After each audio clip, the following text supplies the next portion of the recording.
Hi hello ಎಲ್ರಿಗೂ ನಮಸ್ಕಾರ. Roopa Nagaraj YouTube ಚಾನಲ್ಗೆ ತಮ್ಮೆಲ್ರಿಗೂ ಸ್ವಾಗತ. ನಲುಗದಿರುವಲ್ಲವೇ ಹೊಂಬಿಸಿಲಳು ಎಪಿಸೋಡ್ 23. ಹೋ ಛೆ, ಎಂತಹ ಕೆಲಸವಾಯಿತು. ನಾನು ಪ್ರಶ್ನೆಗಳ ಪಟ್ಟಿ ತಯಾರಿಸಬೇಕಿತ್ತು. ಇಂದು ಕಿರಣ ಮೇಡಮ್ಗೆ ಕೊಡಬೇಕಿತ್ತು. ಇಬ್ಬರು ಕೂತು ಪ್ರಶ್ನೆ ಪತ್ರಿಕೆ ತಯಾರಿಸಬೇಕೆಂದು ಮಾತಾಗಿತ್ತು. ನಾನು ಇದ್ದಕ್ಕಿದ್ದಂತೆ ಊರಿಗೆ ಹೊರಟುಬಿಟ್ಟೆ. ಅಲ್ಲಿ ಕೆಲಸ ಆಗಲಿಲ್ಲ. ಅವಲತ್ತುಕೊಂಡವ, ಇನ್ನೂ ಸಮಯವಿದೆಯಲ್ಲ, ಆದರೆ ಇವತ್ತು ಮಧ್ಯಾಹ್ನದ ಒಳಗಾಗಿ ಪಟ್ಟಿ ಮಾಡಿಬಿಡ್ತೀನಿ. ತಾನೇ ಸಮಾಧಾನವಾಗಿ ನಿರ್ಧಾರ ಮಾಡಿಬಿಟ್ಟ. ಆ ಟೆನ್ಷನ್ ಸಹ ನಿನ್ನ ನಗು ಕಂಡು ಹತ್ತಿರ ಬಂದು ದೂರ ಓಡುತ್ತೆ ಅನ್ಸುತ್ತೆ ಅಲ್ವಾ? ಕೀ ತಿರುಗಿಸುತ್ತಾ ಹೇಳಿದ ರಮಣ್. ಸೂರ್ಯ ಉತ್ತರಿಸುವ ಮೊದಲೇ ಕಿರಣ ಮತ್ತು ನಿರಂಜನರ ಆಗಮನವಾಗಿತ್ತು. ಹೆಲೋ ರಮಣ್ ಸರ್, ಏನು ಸ್ನೇಹಿತರಿಬ್ರು ಒಟ್ಟಿಗೆ ಬಂದ್ರಾ? ಆದರೆ ರಮಣ್ ಸರ್, ನೀವಂತೂ ನಮ್ಮ ರೂಟ್ ಬರೋದೇ ಇಲ್ವಲ್ಲ? ನಿರಂಜನ ಮಾತು ಯಾವಾಗಲೂ ಉಪ್ಪುರಿದಂತೆ. ಹಾಗಂತ ಯಾವಾಗಲೂ ಹಾಗೆ ಇರುವುದಿಲ್ಲ. ಕೆಲಸಕ್ಕೆ ಬೇಕಾದ ಗಂಭೀರತೆಯು ಆಕೆಯಲ್ಲಿ ಅಡಗಿದೆ. ಸೂರ್ಯ ಸುಮ್ಮನೆ ನಗು ಸೂಸಿದ್ದ. ರಮಣ್ ಉತ್ತರಿಸಿದ್ದ, ನಮ್ಮದು ಒಂದೇ ಊರು ನಿರಂಜನ ಮೇಡಮ್. ನಾನಿಲ್ಲಿ ಬಾಡಿಗೆಗಿದ್ದೀನಿ. ಆದರೆ ಇವನು ಇರು ಅಂದರೆ ಕೇಳಲಿಲ್ಲ. ಮುಂದಿನ ತಿಂಗಳು ನಾನು ಇವನ ಜೊತೆ ಅಲ್ಲಿಗೆ ಶಿಫ್ಟ್ ಆಗ್ತೀನಿ, ಸುದೀರ್ಘವಾಗಿ ರಮಣ್ ವಿವರಿಸಿದ. ಶುಭೋದಯ ವಿನಿಮಯ ಮಾಡಿಕೊಂಡು ಮುಂದೆ ಹೊರಟಳು ಕಿರಣ. ಇವಾಗ ಆಕೆಗೆ ದ್ವಿತೀಯ PUC ತರಗತಿ ಇತ್ತು. ಹೋಗಿ ತನ್ನ ಬುಕ್ ಜೋಡಿಸಿಕೊಂಡು ಸರಸರನೆ PU ಬಿಲ್ಡಿಂಗ್ಗೆ ಕಡೆ ಹೆಜ್ಜೆ ಬೆಳೆಸದಳು. ಆಕೆಗೆ ಎದುರಾದರೂ ಶಾಶ್ವತಿ. ಆಕೆ ಇತಿಹಾಸದ ಉಪನ್ಯಾಸಕಿ. ಆದರೂ ಸದಾ ಇವರೊಡನೆ ಬೆರೆಯುವ ಅಭ್ಯಾಸವಾಗಿದೆ. ಇಂದು ನೋಡಿದರೂ ಮುಖ ಕೆಳಗಾಕಿ ಸರಿದು ಹೋಗ್ಬಿಟ್ರು. ಕಿರಣ ನಗು ಸೂಸಿದರೂ ಆಕೆ ಮುಖವು ಸರಿಯಾಗಿ ನೋಡದ ಹೋದದ್ದು ಪಿಚ್ಚೆನಿಸಿತು ಆಕೆಗೆ. ಕೇಳೋಣವೆಂದುಕೊಂಡವಳು ತರಗತಿಗೆ ಹೋಗಲು ಸಮಯವಾಗಿದ್ದರಿಂದ ಅತ್ತ ಹೆಜ್ಜೆ ಹಾಕಿದ್ಲು. ಯಾಕೆ ಕೇಳಬೇಕು? ಕೇಳಿ ಆಗುವುದಾದ್ರೂ ಏನು? ನನ್ನ ಕೆಲಸ ಎಷ್ಟೋ ಅಷ್ಟು ನೋಡ್ಕೊಂಡು ಹೋದರೆ ಸಾಕು. ಎಲ್ಲರ ಜೀವನದ ಕುರಿತು ಗಮನ ನೀಡಿ ಇಲ್ಲಿಗೆ ಬಂದು ನಿಂತಿರುವುದೇ ಸಾಕು, ಹೇಳಿಕೊಂಡೇ ಕ್ಲಾಸ್ ರೂಮಿನ ಒಳ ಹೋದದ್ದು. ನಿನ್ನ ಟೇಬಲ್ ಮೇಲೆ ಹೂವು. ಏನೋ ಇದು, ಬೆಳಗ್ಗೆ ಬೆಳಗ್ಗೆಯೇ ಯಾರೋ ಹೂವಿನಿಂದ ಸ್ವಾಗತಿಸಿದ್ದಾರೆ. ಕೆಂಪು ಹೂಗಳ ಗುಲಾಬಿ ಗುಚ್ಛ ಅಲ್ಲಿತ್ತು. ಹಿಂದೆ ಅರಳಿ ನಗುತ್ತಿದ್ದವು ಗುಲಾಬಿ ಹೂಗಳು. ನಿರಂಜನ ತನ್ನ ಪಾಡಿಗೆ ತನ್ನ ಟೇಬಲ್ ಬಳಿ ಕುಳಿತಿದ್ಲು, ಏನೋ ಆಶ್ಚರ್ಯವೆಂಬಂತೆ ನೋಡುತ್ತಾ. ರಮಣ್ ಜೊತೆಗೆ ಭುವನ್ ಸಹ ಅಷ್ಟೇ ಆಶ್ಚರ್ಯದಲ್ಲಿ ನೋಡುತ್ತಿದ್ರು. ಜೊತೆಗೆ ಇನ್ನುಳಿದ ಉಪನ್ಯಾಸಕರು ಸಹ. ಏನು ಸೂರ್ಯ ಸರ್, ಬಂದು ತಿಂಗಳು ಕಳೆಯುವ ಮೊದಲೇ ನಿಮ್ಮ ಟೇಬಲ್ ಹೂಗಳಿಂದ ಸ್ವಾಗತಿಸಿದೆ ಅಂದರೆ ನೀವೆಷ್ಟು ಫೇವರ್ ಇರಬಹುದು ಮಕ್ಕಳಿಗೆ? ಭುವನ್ ಛೇಡಿಸುತ್ತಲೇ ಹೇಳಿದ್ದು. ಆದರೆ ಸೂರ್ಯನದು ಗೊಂದಲ ಮುಖಭಾವ. ಬೊಕ್ಕೆ ಕೈನಲ್ಲಿ ಹಿಡಿದವ, ಅದೆಷ್ಟು ಚೆಂದ ಇವೆ ಹೂಗಳು. ನನ್ನ ತುಂಬ ಇಷ್ಟದ ಬಣ್ಣ ಮತ್ತೆ ಹೂ. ಆದರೂ ಇಂದು ಇವುಗಳನ್ನು ನೋಡಿ ನನ್ನ ಮನಸ್ಸೇಕೆ ಸಂತಸ ಪಡುತ್ತಿಲ್ಲ? ತನ್ನಲ್ಲೇ ಹೇಳಿಕೊಂಡವ, ನಿಮ್ಮಲ್ಲಿ ಯಾರಿಗೂ ಗೊತ್ತಿಲ್ವಾ ಯಾರು ತಂದದ್ದು ಈ ಹೂಗಳೆಂದು? ಎಲ್ಲರೊಡೆಗೊಮ್ಮೆ ತಿರುಗಿ ಕೇಳಿದ್ದ. ಹೇ ಇಲ್ಲಪ್ಪ, ಗೊತ್ತಿಲ್ಲ. ಎಲ್ಲರದ್ದೂ ಇದೇ ಮಾತು. ಮರು ಮಾತನಾಡದೆ ಕಾಲೇಜಿನ ಮುಂದೆ ಪ್ರವೇಶ ದ್ವಾರದ ಬಳಿ ಇದ್ದ ಗಣೇಶ ಮತ್ತು ಸರಸ್ವತಿ ವಿಗ್ರಹದ ಮುಂದೆ ಭಾಗ ಮಾಡಿ ಇಟ್ಟು ಕೈ ಮುಗಿದು ನಿಂತವ, ಈ ಹೂವು ನಿಮ್ಮ ಪಾದುಕೆಗೆ ಸಲ್ಲಬೇಕು ಅಂತಿರುವಾಗ ನನ್ನ ಬಳಿ ತಂದಿಟ್ಟವರಿಗೆ ವಿದ್ಯೆ ಬುದ್ಧಿಯ ಕರುಣಿಸು. ಅವ ಮನಸಾರೆ ಬೇಡಿಕೊಂಡರೆ. ಕ್ಲಾಸ್ ರೂಮಿನಲ್ಲಿ ಕುಳಿತ ಸೃಷ್ಟಿಗೆ ವಿಪರೀತ ಕೋಪ ಉಕ್ಕಿತ್ತು. ಇದೇನೇ ಸರ್ ಹೀಗೆ ಮಾಡಿಬಿಟ್ರು? ಸರ್ ಇಷ್ಟಪಡ್ತಾರೆ ಆ ಗುಲಾಬಿ ಅಂತಲ್ವ ನೀನು ಇಟ್ಟದ್ದು? ಇವಾಗ ಹೀಗಾಯಿತು. ಅಕಸ್ಮಾತ್ ನೀನು ಪ್ರಪೋಸ್ ಮಾಡಿದರೆ ಅವ್ರು ಒಪ್ಕೋತಾರಾ? ಗೆಳತಿಯ ಅನುಮಾನದ ಮಾತು ರುಚಿಸಲಿಲ್ಲ ಸೃಷ್ಟಿಗೆ. ಮೂತಿ ಸೊಟ್ಟಗೆ ಮಾಡಿಕೊಂಡು ಅಷ್ಟೇ ರೋಷದಲ್ಲಿ, ಬಿಡುವವರು ಯಾರು? ಸೂರ್ಯ ಸರ್ ಯಾವತ್ತಿದ್ರೂ ನನ್ನವರು ಕಣೆ. ಆ ಮೂರ್ಖ ಶಿಖಾಮಣಿಗಳು ಅವಳ ಜೊತೆ ಜೋಡಿ ಮಾಡಲು ನೋಡ್ತಿದ್ದಾರೆ. ಆದರೆ ಈ ಸೃಷ್ಟಿ ಒಮ್ಮೆ ಬೇಕು ಅಂದುಕೊಂಡ ವಸ್ತುವಾಗಲಿ ವ್ಯಕ್ತಿಯಾಗಲಿ ಬಿಟ್ಟು ಕೊಟ್ಟಿದ್ದೇ ಇಲ್ಲ. ಮತ್ಸರದಿಂದ ಆಕೆ ಹೇಳುತ್ತಿದ್ಲು. ಅದೇ ಶಾಂತತೆ, ಅದೇ ಮಂದಸ್ಮಿತ ವದನ ಹೊತ್ತು ಕ್ಲಾಸ್ ರೂಮ್ ಒಳಗೆ ಹೆಜ್ಜೆ ಇಟ್ಟವನನ್ನ ನೋಡಿ ಎಲ್ಲರ ಮುಖವರಳಿತು. ಸೃಷ್ಟಿಗಂತೂ ಸೂರ್ಯ ತನ್ನೊಬ್ಬಳಿಗೆ ಪಾಠ ಮಾಡಲು ಬಂದಿರುವನೆನ್ನುವಷ್ಟು.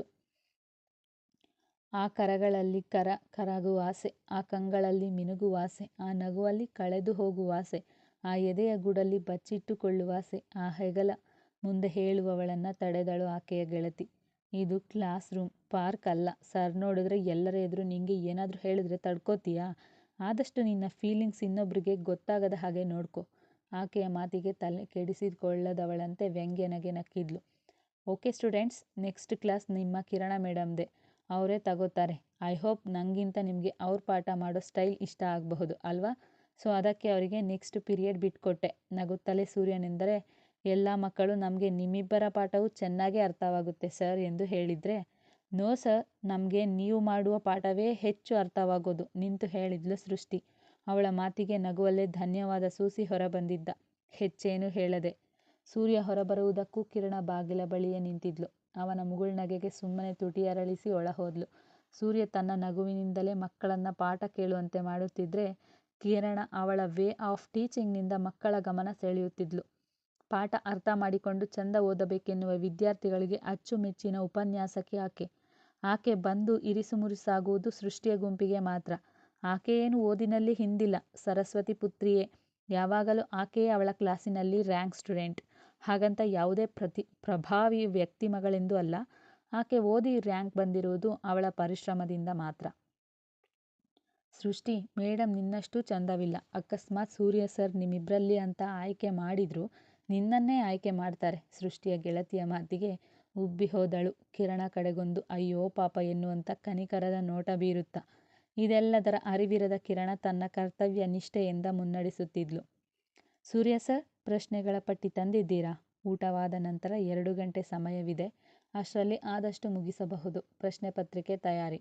ಅವನ ಟೇಬಲ್ ಮುಂದಕ್ಕೆ ಬಂದು ಕೇಳುತ್ತಿದ್ಲು. ಕ್ಷಮಿಸಿ ಮೇಡಮ್, ನಾನು ಊರಿಗೆ ಹೋದದ್ರಿಂದ ಆಗಲಿಲ್ಲ. ನಾಳೆ ಖಂಡಿತ ಕೊಡ್ತೀನಿ. 3 ಕ್ಲಾಸಿನದ್ದು ಅಲ್ವಾ, ಅದಕ್ಕೆ. ಕ್ಷಮೆಯಾಚಿಸುತ್ತಲೇ ಹೇಳಿದವನ ಮಾತಿಗೆ ಇನ್ನೇನು ಹೇಳಿಯಳು. ತಲೆಯಾಡಿಸಿ ತಿರುಗಿದವಳ ಕಣ್ಣಿಗೆ ಬಿದ್ದಿದ್ದ ಭುವನ್. ಇವಳು ಆತನ ಮುಖ ನೋಡಿದೊಡನೆ ಪಕ್ಕಕ್ಕೆ ನೋಡುತ್ತಿದ್ದ.